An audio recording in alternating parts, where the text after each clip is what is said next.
Hello, this is John Squared, and today I am going to review Sennheiser's GSX 1000 gaming amp. The Sennheiser GSX 10000 is a headphone amp for gaming and music. It is a binaural audio or 7.1 channel simulator and claims to create immersive and realistic soundstage in games and movies. So, does it actually work well? But first off, a disclaimer. The accuracy of the surround effect may vary greatly with your headphones and most importantly, your ear shape due to the HRTF. My review, therefore, should simply be used as a reference and an opinion. For accurate impression of the 7.1 channel audio, go to the audio test in the whatever minute mark. First off is the controls. The wheel controls the volume, which is linked to the volume in Windows. There are 3 EQ options, headphone speaker switch, and the front-back center switch, 7.1 or 2.0 toggle, microphone feedback toggle, and the reverb intensity button. Equalizer is not customizable. The audio feedback, which feeds the sound from the microphone input directly into the headphones, helps you monitor your voice, and may be useful for games with a lot of voice chat. The toggle for headphone speakers toggles the output between 2 audio jacks. The 7.1 audio setting is only available for the headphones, and only the EQ and volume control is available for the speaker setting. The quality of the DAC and amp itself is good, and in 2.0 mode there was no discernible harmonic or linear distortion. The high impedance of the amp may lead to a change in sound when running some headphones, however. The main star of this amp is the surround sound and Sennheiser's binaural audio rendering engine. When you turn on 7.1 surround, it seems to mimic the HRTF and introduces crossfeed and a bit of reverb. It does seem to improve the soundstage a bit. The surround sound and impulse response seems to be captured in an actual room and not digitally generated. Therefore, like in any room, there is a bit of linear distortion from standing waves, comb filtering, and reverb irregularities in the 7.1 effect. So you won't be getting the clearest or the most refined sound like you would get with the 2.1 channel experience. Still, the room seems very well tuned, so the linear distortion, except for the left and right channel difference in the highs, is minimal and not noticeable, although it does make the sound a bit darker. There is a bit of LR difference in the highs, which may shift the perceived auditory location slightly to the right and may be uncomfortable. It didn't bother me too much when used with my headphones, but with my ER4B, the location got a little messed up. After correcting the highs with the EQ to make it more uniform, I was able to get the sound location in the middle.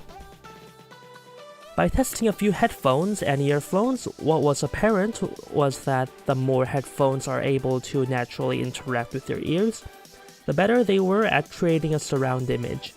Headphones with bigger drivers and open back headphones seems to produce a better image.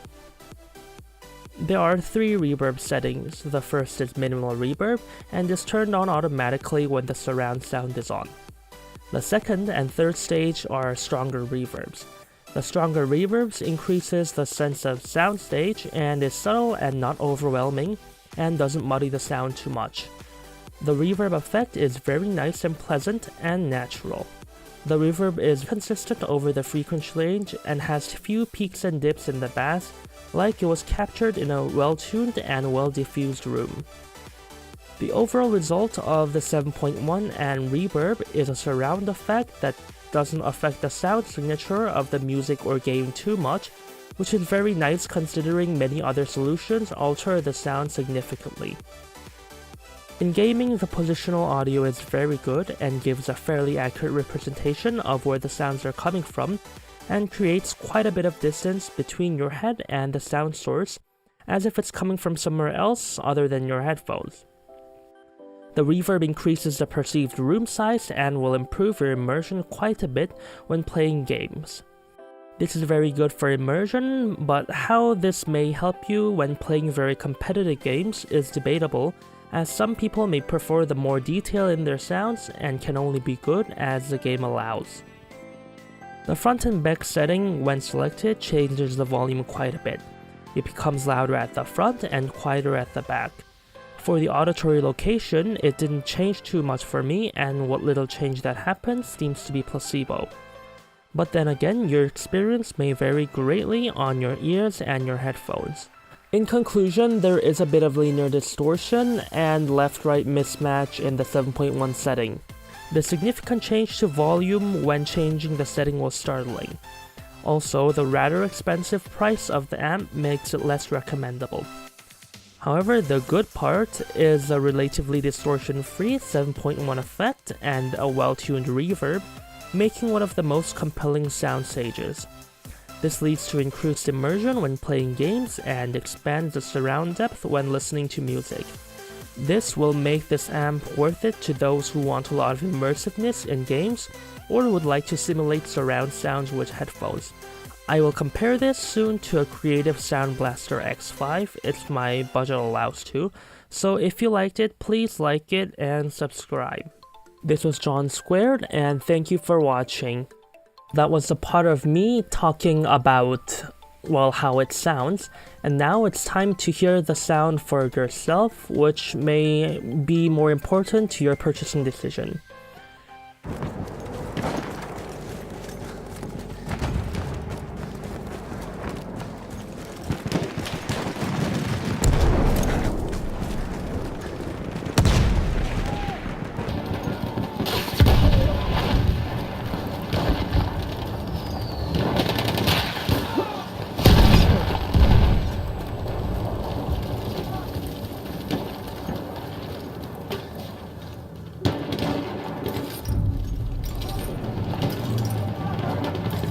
Taken objective butter.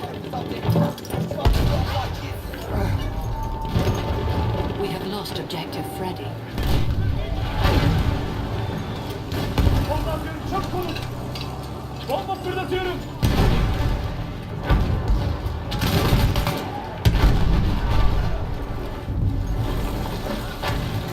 We have taken objective Duff.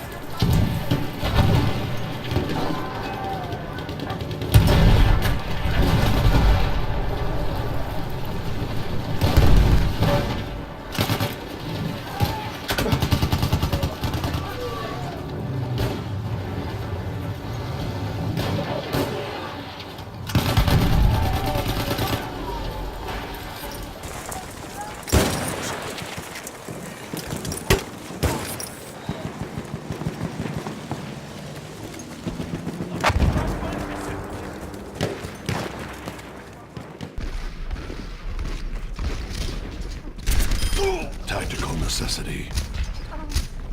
My ultimate is charging.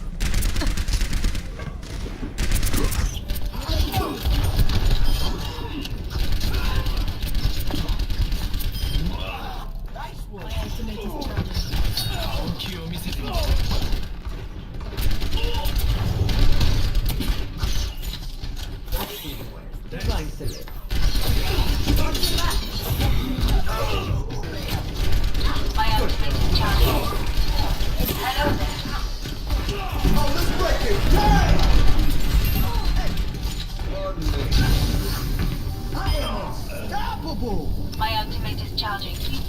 Hello there. Hey.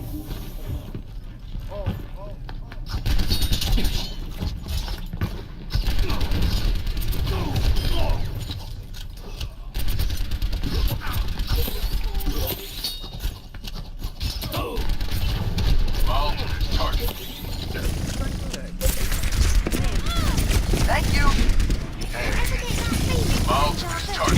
Heal up. Knock me down and I'll keep.